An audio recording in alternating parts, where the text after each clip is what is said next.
ನಾನು ಜ್ಞಾನಕ್ಕೆ ಶರಣಾಗ್ತೀನಿ. ಜ್ಞಾನ ಎಲ್ಲಿರ್ತದೆ ಅದಕ್ಕೆ ನಾನು ಶರಣ ಅಂತೀನಿ.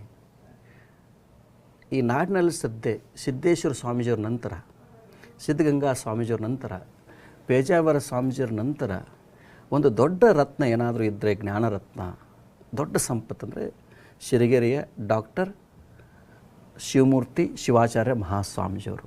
ಬಹುತೇಕ ಕರ್ನಾಟಕದಲ್ಲಿ ನನ್ನ ಅನುಭವದಲ್ಲಿ ಇಷ್ಟೊಂದು ದೇಶ ಎಲ್ಲ ಆದಮೇಲೆ ಅಷ್ಟೊಂದು ಅಧ್ಯಯನ ಮಾಡಿದಂಥ ಸ್ವಾಮಿಗಳು ಸದ್ಯ ಇಲ್ಲ. ಅದೊಂದು ಪಕ್ವವಾದಂಥ ಫಲವಾದ ಹಣ್ಣು. ಅದು ಆ ಹಣ್ಣನ್ನು ಯಾರು ಸೇವನೆ ಮಾಡ್ತಾರೋ ಒಳ್ಳೆಯದಾಗತ್ತೆ. ಅವರ ಜ್ಞಾನ ಅಪಾರವಾಗಿರುವಂಥದ್ದು, ಅವಿರಳವಾಗಿರುವಂಥದ್ದು.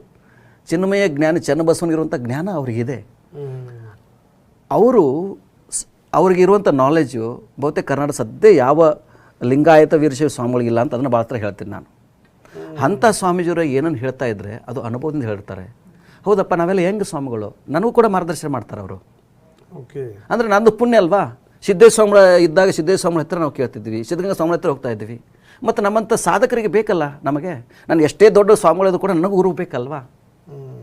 ನಿಜ, ನಿರಂತರವಾಗಿ ಸಾಧಕನಾಗಿರ್ಬೇಕಂತ ಬಯಸ್ತೀನಿ. ಹಾಗೆ ನಾನು ಸಿರಿಗೆರೆ ಸ್ವಾಮಿಗಳಂದರೆ ಅಪಾರ ಪ್ರೀತಿ. ಅವರ ಇಡೀ ಅವರ ಜೀವನ ನೀವು ನೋಡ್ಕೊಂಡು ಬನ್ನಿ, ಸಮಾಜ ಕಟ್ಟಿದಂಥ ವಿಧಾನ ನೋಡಿ ಬನ್ನಿ ನೀವು.